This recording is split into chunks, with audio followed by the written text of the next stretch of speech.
He came out in a press conference and he talked about how he did not understand or he did not grasp how important Luka was to the Mavs fan. I did know that Luka was important to the fan base. I didn't quite know it to what level. Now my question to you, as soon as I heard that, my first question immediately was, who hired him? Like, as a GM, how do you not know?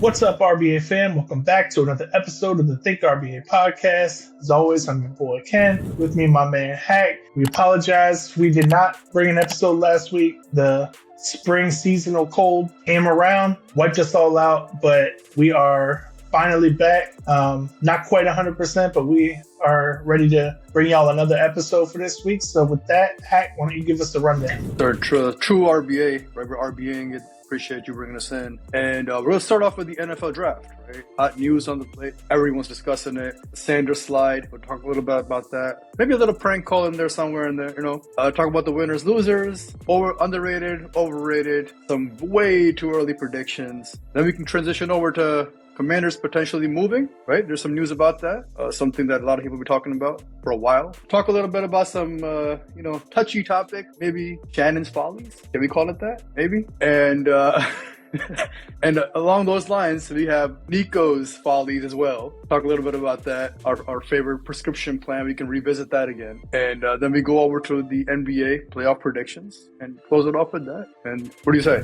Let's go. Works? All right, so start off NFL Draft, sir. The Sanders slide. I'm gonna call it the Sanders slide, right? This is not Deion Sanders slide into second base or stealing bases of the Sanders slide, but this is the son, the Shedeur Sanders. He has drastically slid, unbeknownst to us all, way below down in the draft from where he was projected to be. And can you give us some sort of insights, considering you're the SME here amongst the group, of why this was? So the Sanders slide went all the way to fifth base, which is not, I don't even think there is a fifth base. I honestly can't give you any insight because this situation is unfathomable. I mean, I've seen some slides before, but never anything like this, unless it was a serious medical issue or a serious character issue, like criminal type of issue.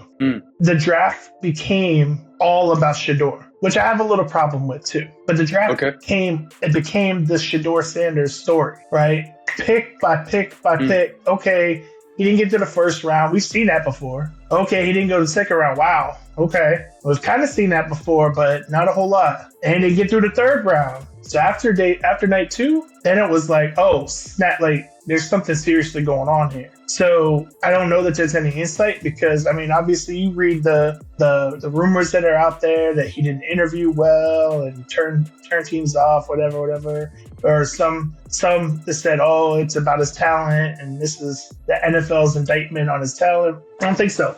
To me, this was the NFL's indictment on his pops. It frustrates me because, like, we've seen in history where this is similar types of things have happened before, just in a very different way, right? The obvious one that everybody points back to is Eli Manning and his dad talking about, we're not going to go play for the Chargers. Don't draft us, right? Almost unheard of. Besides John Elway, him. I mean, it's unheard of for a talent to say, don't draft me. I don't want to play here. And we all know how that played out with Eli. So, but I think that it was an indictment on his pops, on the fact that, for such a long time, he's pumped his son up, right? You talk about he's going to be a top 3 pick. And what I think really did them in was there's only certain teams that I want him to go play for. And I think when you couple that with potentially some of the rumors of maybe he didn't come in and interview well. Maybe some of that was on purpose to get teams to take them off of his draft board. I mean, I'm going to take him off of their draft board. I don't know, right? We're not NFL insiders by any stretch of the imagination. But I just do think that it was a tell from a number of NFL teams to say, I don't want the distraction, right, that comes with potentially drafting this kid, despite his talent. And his talent is there. There's absolutely no denial. And for the record, because I don't want this to come off like I'm hating on Deion, I absolutely am not. And matter of fact, I think it's a huge double standard the way they're treating him versus the way they treated Archie Manning when he was doing it with Eli and doing those interviews talking about don't draft him, like they were just coming out and saying it. And so I think Deion has handled himself a lot better, in fact.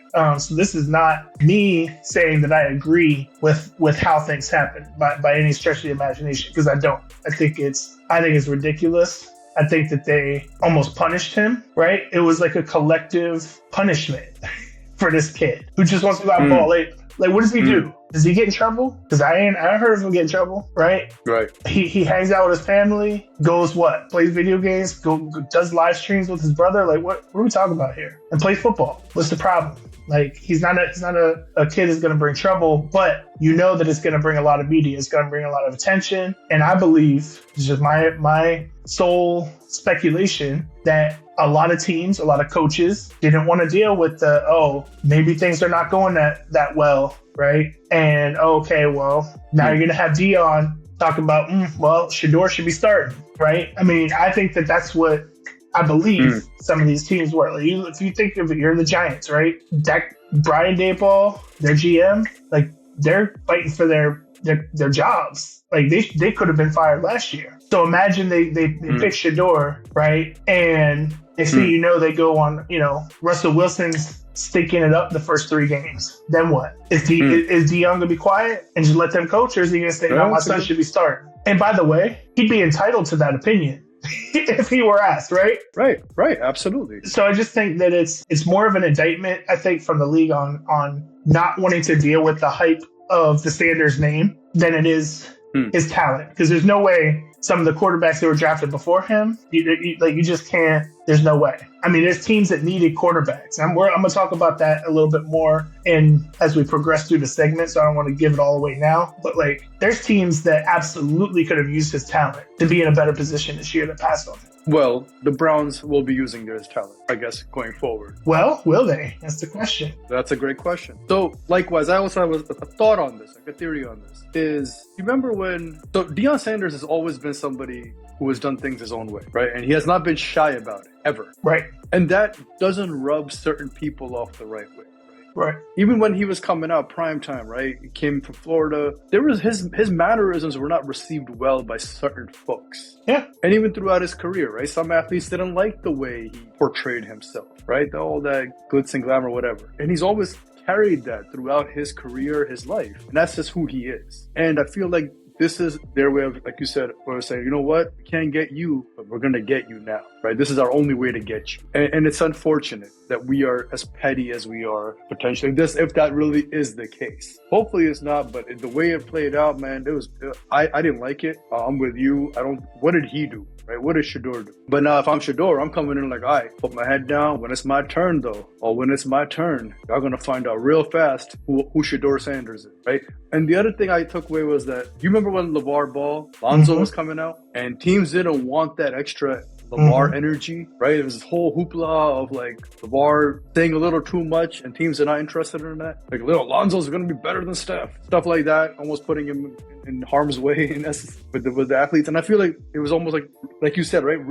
Potentially risking that LeVar type behavior from Deion, which we don't need that extra energy, except that Deion's a Hall of Fame, caliber athlete versus LeVar wasn't. So different weight there, right? A whole different level. Yeah. So all I say is this, that Shedeur, what's happened has happened, right? I'm not going to say that bygones be bygones, but I'm going to say let it be that chip on your shoulder, right? And then just, when it's your turn, though, I'm out storming, man. Just come out and then never look back. So hopefully it works out well for him. And to quickly add to that, Shedeur has the opportunity to do the most RBA thing ever, right? We talk about real ballers adjust. Yeah. RBA. I mean, this is the most RBA situation he's ever found himself in life. Well, in his football life. Let me be clear. In his football life. Sure. I'm not talking about his personal. I don't know about his personal life. But like, this is the most RBA moment of his football life. And he's a real baller. And I do believe he will adjust. And I do believe he will RBA it and use all of this as motivation, because I also believe that he is raised the right way. And he was raised to be able to put in the hard work, to do things the right way. Because again, this kid's not out there getting in trouble, right? He's a baller. And so he has a chance to do the most RBA thing that we've seen in quite some time. I mean, I don't think we've seen it other than Brock Purdy coming out of nowhere since Brady, right? I mean, most, but there was no hype on them. Like, this is all that hype that came with him. Right. And he still has those expectations, despite the fact that he was a 5th rounder. Correct. But I believe he'll shatter them. Given the opportunity, he's got to be given the real opportunity. You know what though, man? If you respect the game will give it to you. Right? You'll get it. They don't remember, the great ones don't have to go chase it, right? Like if they work it, eventually that will come to him. Now then it's just a matter of rising to the occasion. So I hear you, but here's I'm gonna push back on it a little bit, because that's why I said if he's given the opportunity. Sure. Because think about it. The Browns drafted a quarterback in the 3rd round over him, who somebody clearly was not better than him, right? So what I fear is, you remember when the former Washington team, they weren't called the Commanders then, but the former Washington team, right? They drafted RG3 in the 1st round, and they drafted Kirk Cousins in the 4th round. Why did they do that? Well, the owner wanted RG3, the coach wanted Kirk Cousins, right? And that became a thing the whole time. My concern is, and this is just a hypothetical, but did the coaches want whatever his name was, Dylan something, in the 3rd round? And was it the owner that said, we need to pick Shedeur in the 5th? Like, he's been on there too long. We need to go get him. And will he truly be set up for success? So that's what I'm saying. Like, he's got to be given the opportunity to be able to do it. Like, I believe he'll put in the work and put himself into position, but he can't make the decision to make himself, to move himself up the depth chart, right? Sure. And so if there is a vendetta out against him, his dad, the Sanders name, I hope that it won't happen in Cleveland, but you just never know. So again, but he's got to be, if he's given a real chance, I think he'll knock it out the park. Oh, yeah. I agree. So speaking of that, sir, a certain team decided that it's going to be okay, though, to go ahead and give Shedeur a call ahead of time, I guess, in a more prank-y fashion. And how about I put that? Let you. It wasn't a team, sir. This was also, you didn't get that right. It wasn't a team. Well, it was a member of a team representative. It was a child that decided to go. It was some immature child. Yes, exactly. Obviously, I'm sure everybody's heard the story. It started breaking this morning, or maybe late last night, that there was this prank call, and because again they were Shedeur and his brother were live streaming and everything, so we knew about the prank call in real time. Turns out that one of the two, so there were two guys that were in on it. One was the son of the Falcons defensive coordinator. And bro, when I saw that, I just shook my head. I was like, man, we had a good weekend. We had a good draft. Like, finally no drama on the draft like we've had the last couple of years. And then this shit happens. I'm just like, I can't catch a break. So yeah, Jackson Olbrich, son of our defensive coordinator. I guess there was an iPad that was open at home and he got the number. But here's the crazy part, right? Him and his friend video recorded it, making the prank call. And like, how dumb can you be? Like, now you recorded it and shared it. Like, how incredibly dumb. You're a kid. Can you be? First of all, and I'll probably speak for you, right? Let's just get this part out of the way. It's disgusting. Facts. Like, point blank period. It's disgusting. Like, concur. Shedeur's in the middle of probably one of the most difficult moments of his life, right? And he's trying to navigate it with class, while he knows the attention of the whole football world is on him, correct? And then you want to do some stupid, childish shit like this, like, that's gonna stay with that kid, even though he wasn't the one who made the call. It was his friend, who, by the way, nobody cares about the friend who made the call. Everybody's only focused on the kid who got the number, but both are equally as bad. I mean, both contribute to it. So that's gonna follow him around for the rest of his life now. And then for me, it's like I don't think this is a fireable offense to the def coordinator, but like, come on, bro, you gotta keep that shit on the wrats. Correct. And I get it. It's family. Sensitive information, right? You can't be. Yeah, but still, like, it was just a bad look. And I was like, of course it's Atlanta. Because why not? Why not?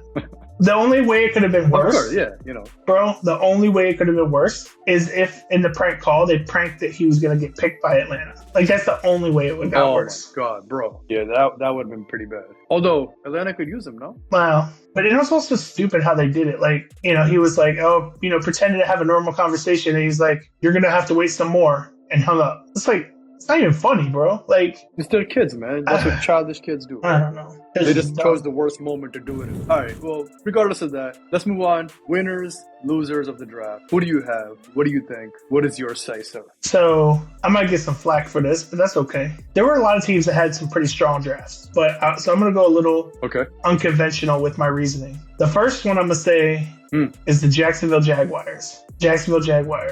They traded up from number 5 to number 2, which, by the way, Cleveland trading out when you have the opportunity to get Travis Hunter, that might be a questionable decision that comes back to bite them one day. Kind of like when they traded with Atlanta and Atlanta picked Julio, right? But anyway, Jacksonville traded up. They traded a first-round pick next year, which everybody was like, ooh, that's a lot to give up to move up 3 spots. But, bro, you're getting Travis Hunter. Like, he's basically, and I heard their GM say it the best, he's worthy of a first-round pick at receiver, and he's worthy of a first-round pick at cornerback. So you're essentially getting 2 first-round picks in one player, right? So for me, I just thought that his versatility and playmaking on both sides of the ball is something that Jacksonville like desperately needs. The only thing that I would have loved to have seen is that they had 2 fourth-round picks. I would have loved to have seen them take Shedeur Sanders in the 4th round, right? Because you don't know what happens with Trevor Lawrence. Like, is he the answer? Is he not? Let Shedeur learn, sit and learn from a year. But can you imagine Shedeur to Travis in Jacksonville? Bro, that would have been crazy. So I was kind of rooting for that, but it didn't happen. The second team, you're going to laugh, but it's your New York Giants, bro. What? Yeah. Winners? Winning what? Like we won what?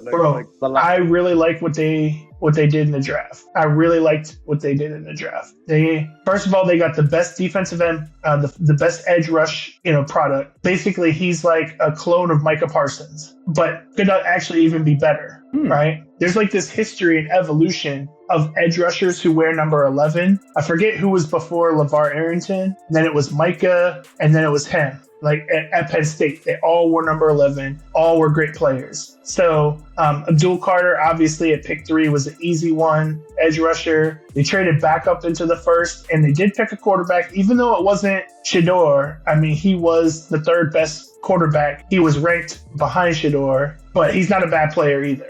Right.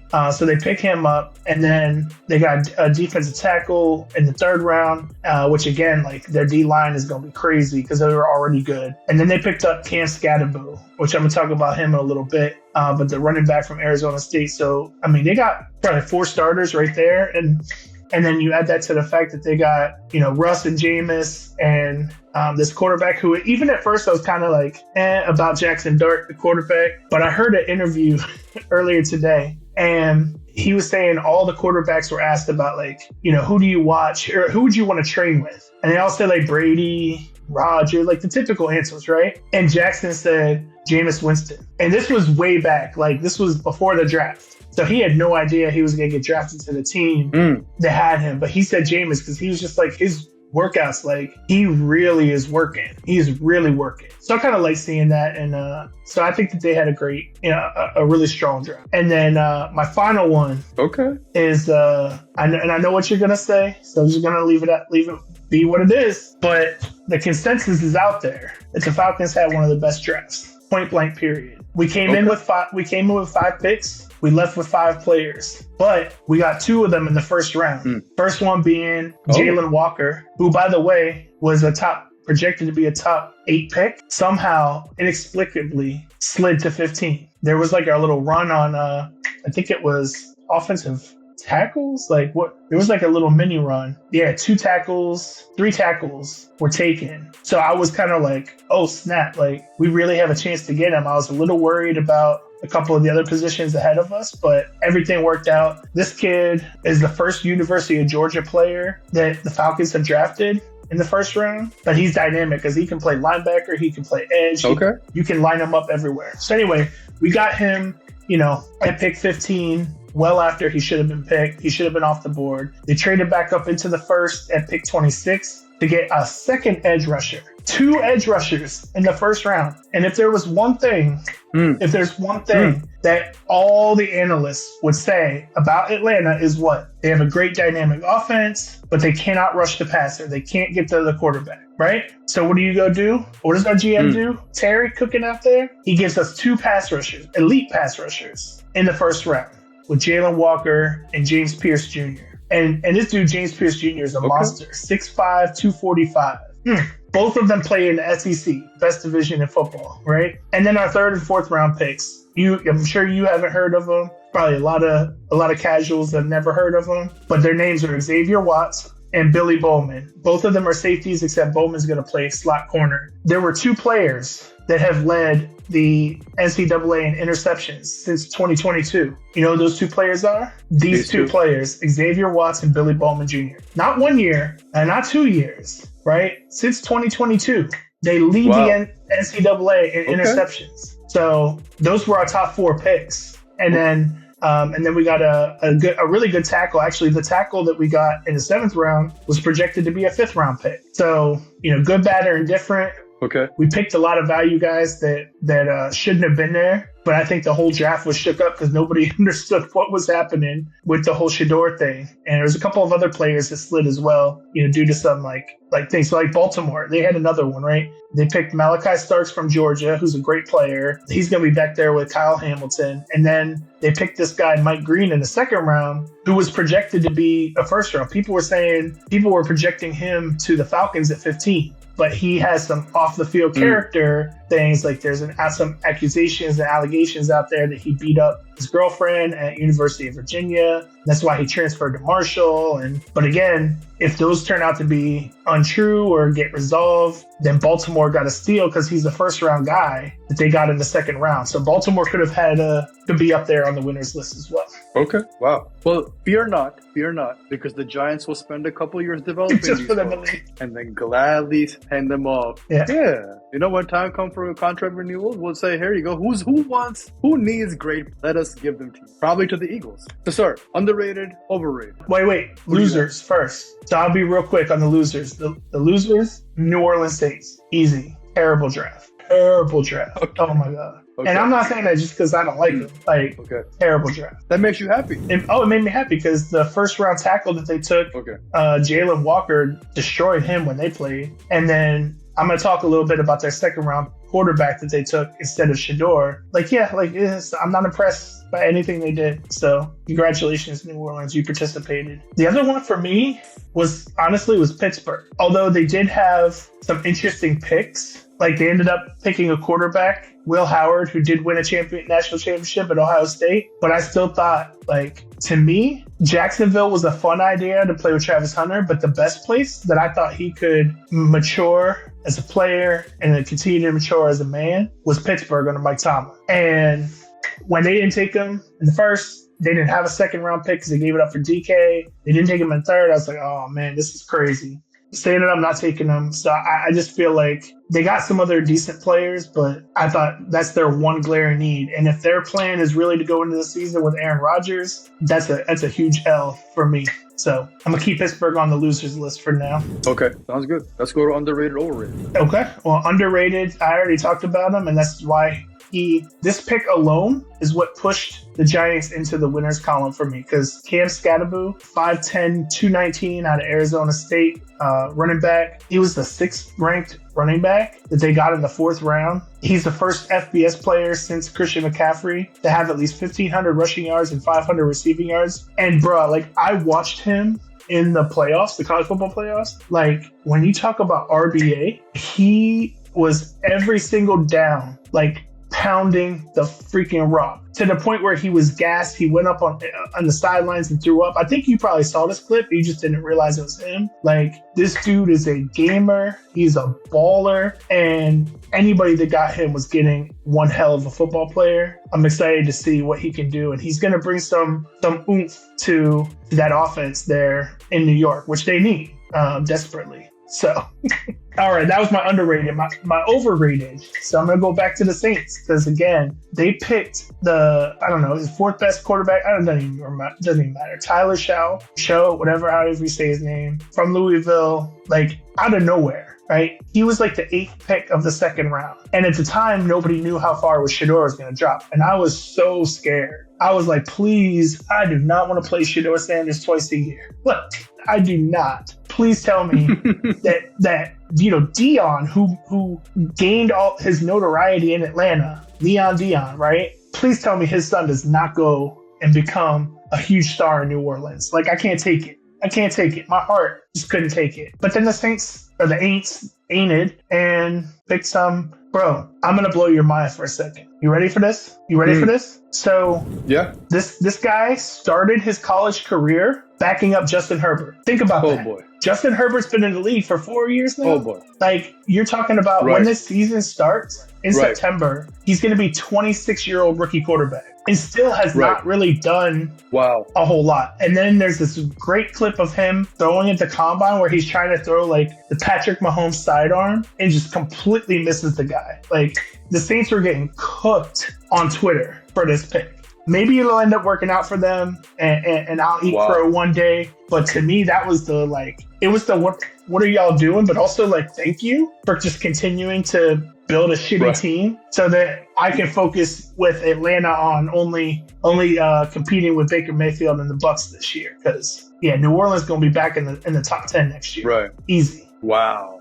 Okay. So, all that being said, the way too early predictions for Rookie of the Year, offensive, defensive. Who you got? Travis Hunter. Okay. Offensive. No, Rookie both. of the Year. Who do you got? Defense. Travis Hunter. Yeah. Lock it in. Bro. Okay. Lock it in. He don't make plays on both sides of the ball. Lock it in.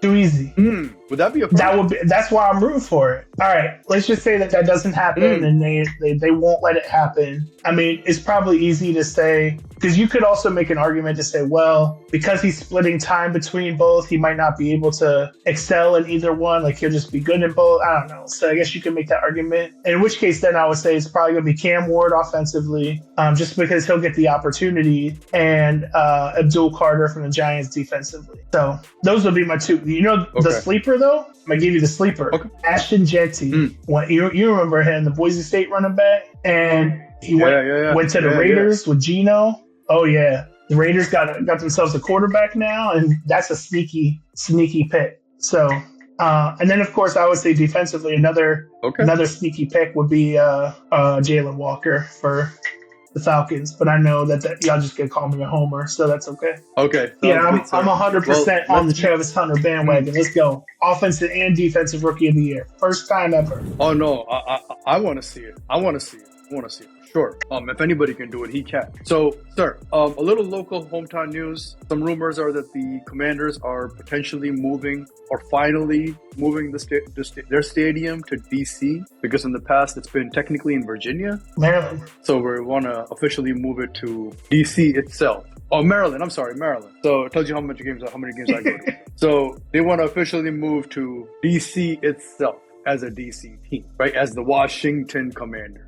So what are your thoughts on that? Because is this more of a 2032 project, or is this something that may happen rather sooner rather than later? So, I mean, it sounds like it's something that's like more planned towards like 2030 from what I understand, reading the article. But I think for the Commanders, it's great. And there's not a better time than now, right? To capitalize on the success of the team and the future of the team with Jay Daniels than to get that approved now. I know there's been, from the article, they said that, city council's been against it, but like, imagine what it can do for that local DC economy, right? And that's what the mayor has been kind of like pounding fists on the table. Like, the Washington team needs to be in DC. And I just hope that they build a practice facility with it, because it made no sense that the stadium is in Landover, Maryland, and then the practice facility is out in Ashburn, Virginia. Like,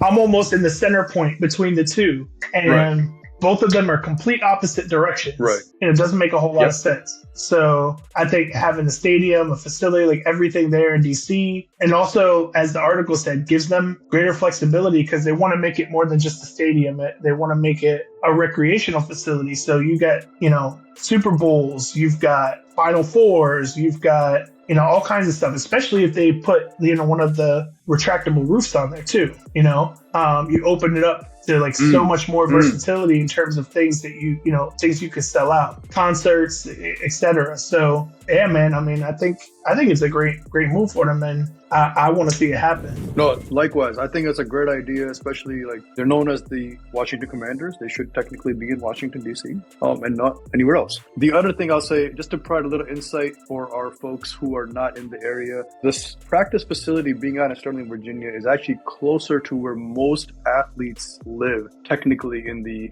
more Great Falls area. It's a more reasonable commute for daily practicing versus a one-time I have to go to the game once a week. So I think that's kind of why that could make sense at the moment. But I heard they potentially will be moving the practice facility soon too. So start with that. Let's move on to our last football, but more not so footballish type topic. Shannon's Follies. Shannon Sharpe recently came under some fire for some questionable acts with a certain young lady, very young, not minor, but young. An OF bottle. Young enough to be potentially, yes. And, Unc is, he's technically in his, more grandpa-ish from an age gap, perspective. And, listen, I'm just saying it the way it is, bro, right? Without trying to be disrespectful. I'm trying to be disrespectful here. He participated in some acts which were not of the best nature, of higher character.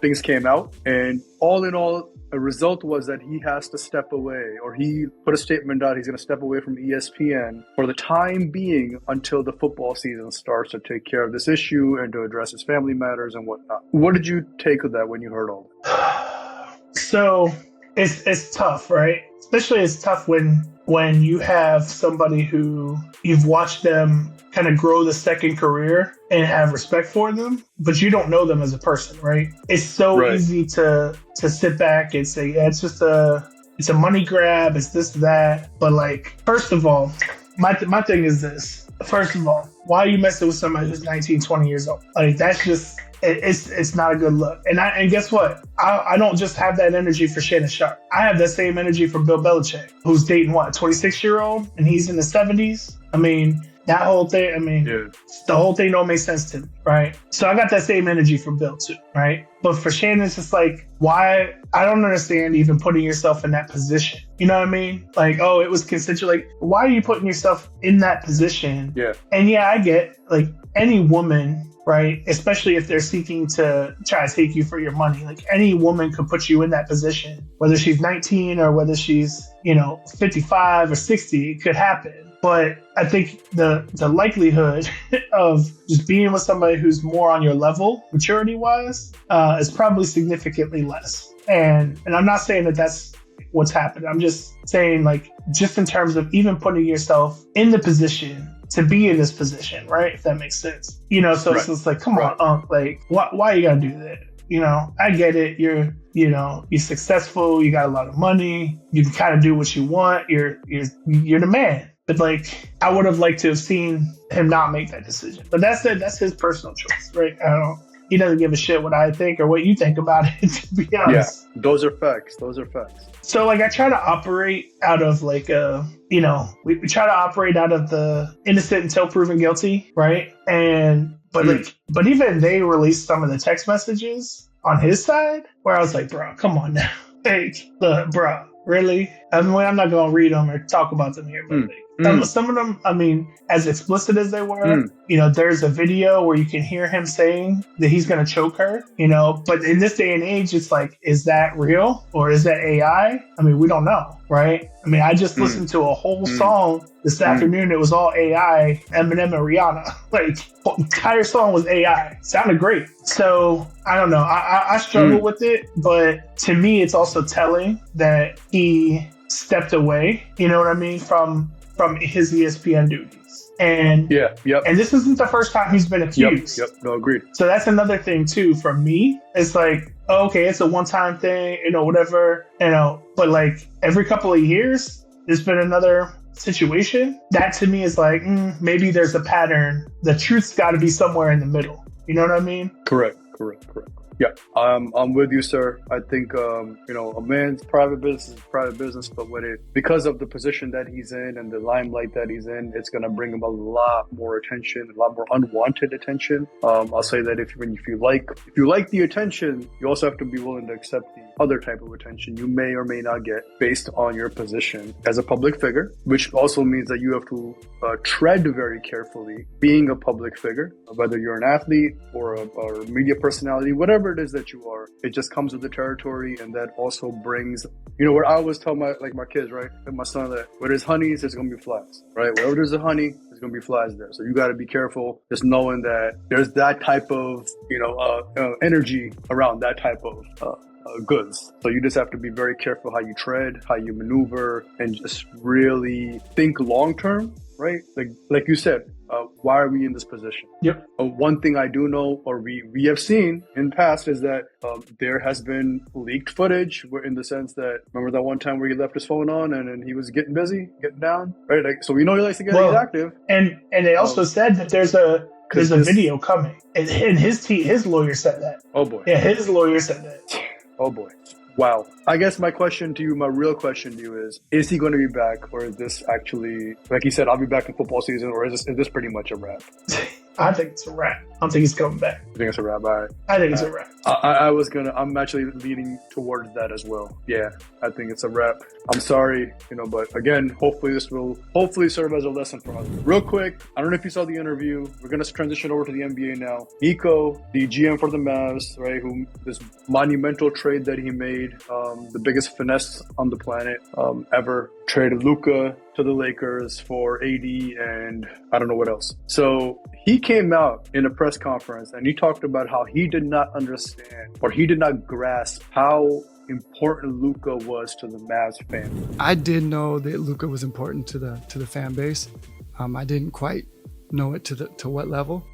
Now my question to you, as soon as I heard that, my first question immediately was, who hired him? Like, as a GM, how do you not know that the franchise marquee player that took you to the finals, right, since Dirk Nowitzki, how do you not know the value of a player of such caliber who's been touted? Like, you have to be living under a rock if you don't know the value or importance of Luka Dončić to the basketball world, period. Forget the Mavs, right? European phenom. Like, it's just, how do you get this position where you now are in charge of dealing this player? And then when this deal came through, how did you okay it? Because clearly he's not the only one that okayed it, right? It had to go through a panel, and I'm sure the owner was involved. What the hell's going on? Like, how do you vet as an organization when you hire your employees?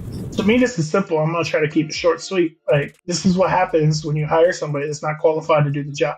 And that doesn't mean that he's not smart. It doesn't mean that he doesn't have skills. Okay. It doesn't mean that, that he's not an asset in some ways to that organization. But I don't believe that he believes that he said what he said, right? I don't believe that he believes that. I think it's an incredibly stupid thing to say, to try to backtrack the blowback that has happened, because nobody's happy with the fact that you made that decision. At the end of the day, you made the decision. You should stand behind it. And that's one of those, like, it's almost like he's trying to ease his way out. Like, oh man, I didn't realize how much he meant. Like, I wouldn't have made that decision if no, sir. That is the dumbest shit I've ever heard. There's absolutely no universe that exists that you did not know what Luka meant to that franchise, because I'm sure that they have an entire data analytics department and financial department that probably talks about how much revenue that Luka fucking Dončić brings into the Mavericks. It is a stupid thing to say. And to me, that makes you unqualified for the job. Point blank, period,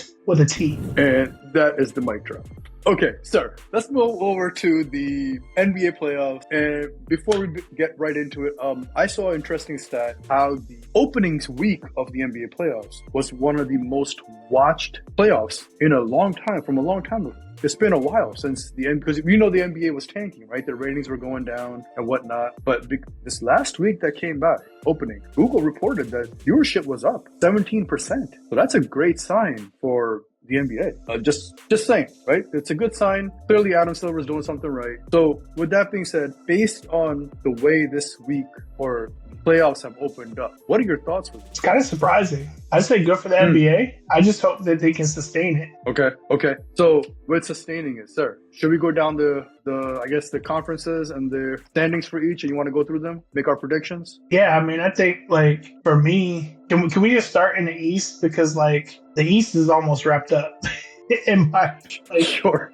You got Cleveland leading 3. Actually, can I say something? Wait, before you do, can I say something? So just for our listeners, because we missed last week, because fans were sick and everything, we did not get a chance to do our normal predictions before they started. So we're kind of jumping in and doing our predictions, in the middle, towards the end of the first round, with the anticipation of who's going to make it through into the conference semis. So go ahead, sir. So I actually want to make one quick point before we move to the actual predictions. I remember in our last episode, I believe, when we were discussing about eventually making predictions, we were talking about the play-in and whatnot. Here we go.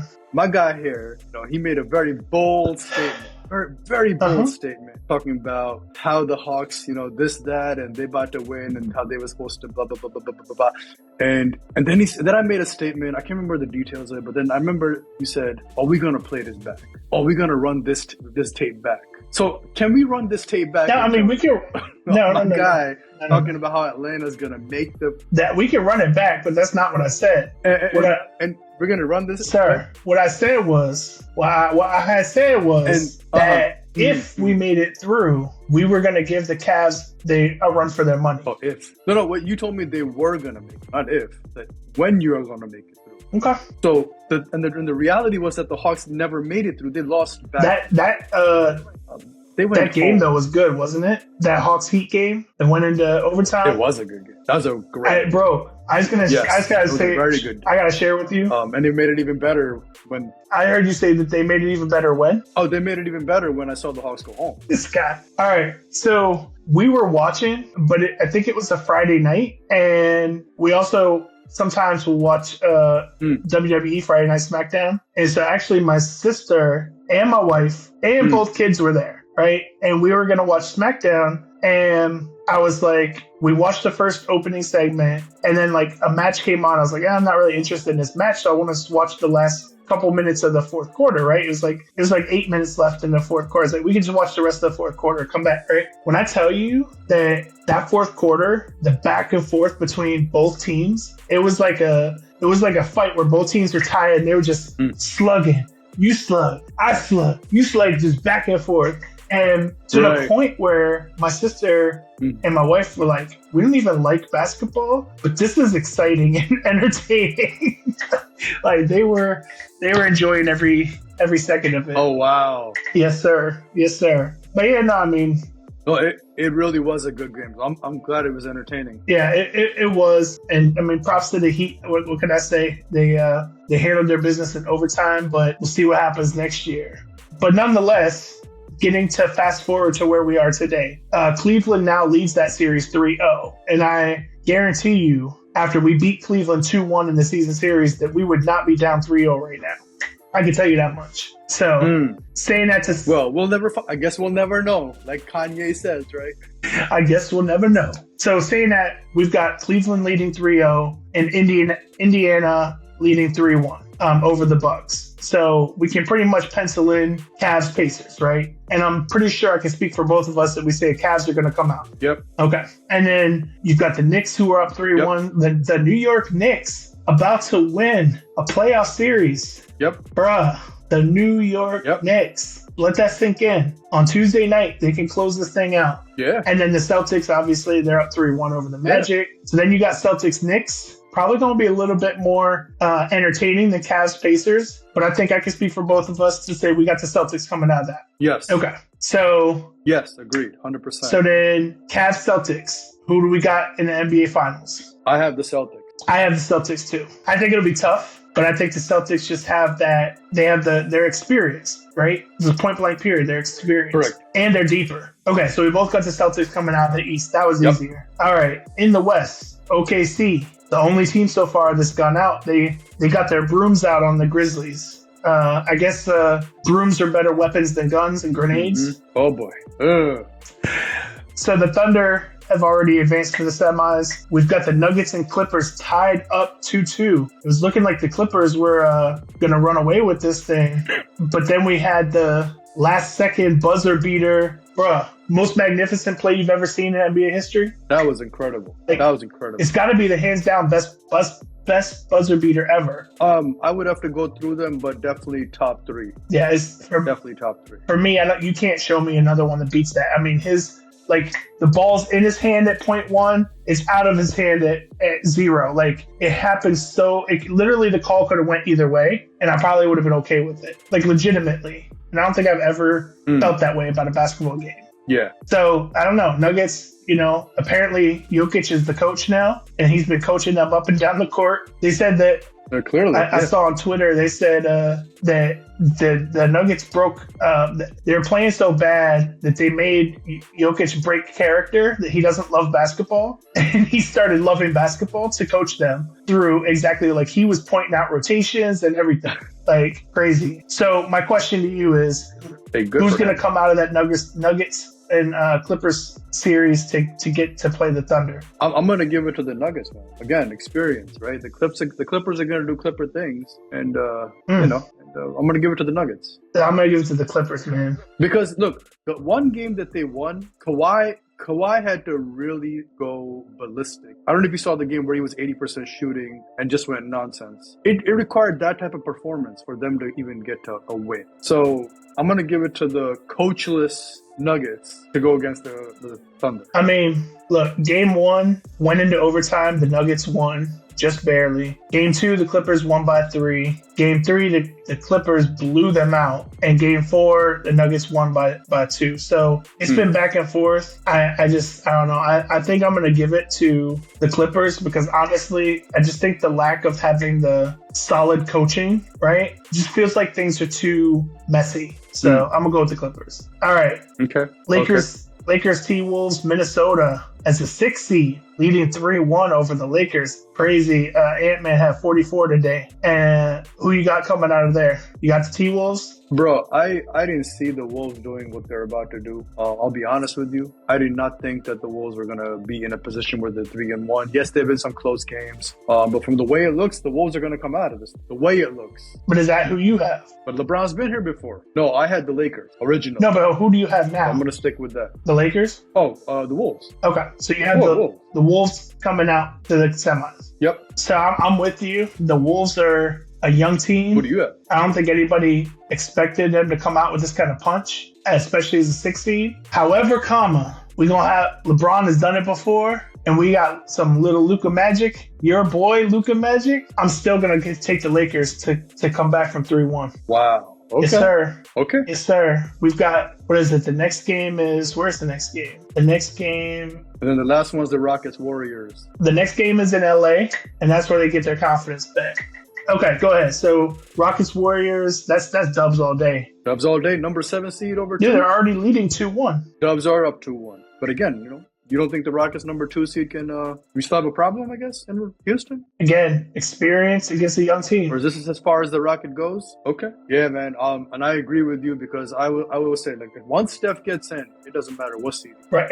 It does not matter. Exactly. Because playoff Steph is a whole nother animal. And this is why I had the Warriors winning that series. All right. So you got what? Thunder Nuggets. I have Thunder Clippers. Who you got coming out? Thunder. Oh, Thunder. I can't put it past the Thunder. Like, they got to come out. All right. Right. And then you've got the. You don't think the Clippers are going to beat the Thunder? No.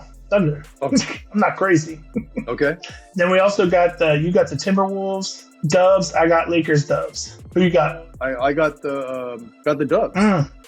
Okay. What about you? You got Lakers Dubs. I got if the Lakers pull out the 3-1, they're going all the way to the chip. So I'm going to have to take the Lakers. All the way to the chip. They're going to beat the Thunder as well. Wow. You do realize that the Thunder have played 3 less games than the Lakers. So they're going to be gassed. And they're young bloods too on top of it. Okay. Wow. Okay. You know what though? One thing I'll say, I actually want to see your scenario because I don't know how many more times we're going to see LeBron and Steph battle in the playoffs. So this might be one of those few times. That would be great. And now LeBron has Luka, right? So I want to see that. And hopefully Jimmy comes back by then. Right. So who do you got between the Thunder and the Dubs? Okay, so my final that I have Thunder. My Thunder going to the finals for me. Thunder going to the finals, sure. This is the year. So then you have Thunder versus Celtics for me, and I got OKC coming out this year. Wow. So for me, it's gonna be, and I know we're gonna talk about it later, like as all the other awards come out. But like for me, it's gonna be SGA gets League MVP, Finals MVP, like this caps it all off. One incredible season. Wow. That's all I got to say. Wow. What about you? Look, we're going to get a couple of epic matchups, right? We're going to get the Celtics-Knicks, right? We're going to get the Bron versus Steph, and then we're going to get Celtics versus Lakers in the finals, and LeBron is going to help Luka get his first chip. Okay. You heard it here first. So that'd be crazy because LeBron gets his last one, Luka gets his first one. All right. No, I love it. Oh, wait. I love it. You know who else gets their first chip? Is Bronny James. Bro. Oh, is he? Okay. If he gets a chip, does he play? Is he going to play? Absolutely. How many? Not a lot, but he'll still get a chip. He'll contribute. Yep, this guy's funny. Okay.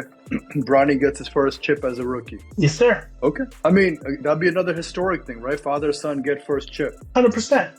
Except, I don't know how much value that holds it as an athlete. Like, do I really want that chip like that? You know what I mean? Like, but I didn't really add value to this. But cool. All right, well, sir, let's wrap it up with the RBA aura. You said you had something. Yes, sir. You want to drop it off? So, hit us with the RBA aura of the week. My RBA aura of the week, back to the NFL and the NFL draft. And surprisingly, is going to go out to one of the new Cowboys draftees. His name is Tyler Booker. He is the offensive guard from Alabama. He was picked 12th overall by the Cowboys. And what's funny is Micah Parsons from the Cowboys, he has his own podcast show, whatever. They talk about football all the time. And he was kind of like, man, I wanted a defensive lineman. I didn't want another offensive lineman. They brought him on the show as he was doing his media rounds. And Parsons and I forget who his co-host was. They were chatting with him, but he did say, he described Booker as the type of rookie the team needed. He just wished that he had a defensive lineman. And then they were talking to him, and then he gave us the best quote that I've ever heard. And he didn't say it with a smirk. He didn't say it sarcastically. He said it so dead-faced, matter of fact that I just know he believes it. Full stop. So this is what he said. He said, quote, "It feels great, like football is a child's game. People wake up and be like, man, I can't wait to play this game today. They listen to their hype music. They take all their pre-workout. They get so excited to play football until they come across Tyler Booker. When I'm going after you, quarter after quarter, play after play, series after series, and I start to see that love leave their eyes, that's what makes me love the game." Bro, in the pre-draft process, he said that his goal was to make guys not love football anymore. Oh, dang. Wow. He wants to steal their love of the game. That's his goal. Yes. Oh, so he's like the Grinch. And so I just loved it, like that quote. And again, you got to watch the clip. The way he says it so matter-of-factly, like, I know he means that. And to be able to speak so confidently, like, look, I know if they're coming at me play after play, series after series, I start to see the love go from their eyes. Like, bro, that's the craziest quote. And he got all the RBA respect from me. So shout out to Tyler Booker. I hope he can back it up, right? Which would truly be RBA. But wow. Okay, some strong words there. All right, sir. I like it. Maybe we should revisit this to see if he actually does it. All right. So with that, sir, that was a very, we touched a lot of topics, a lot of ups and downs, and let's kind of keep track of how this all plays out. I'm sure. Is the draft over fully? Yes. Draft is fully over. All right, awesome. So we'll do a check-in to see how things really shape out and just follow up on some of the playoff predictions in the next episodes. With that, anything else you need to add, sir? No? All right, that's it. That's everything from me. It's everything from Ken. And remember, before you leave, like, share, subscribe, ring the bell for notifications at Think RBA. With that, till next time. Peace. Peace.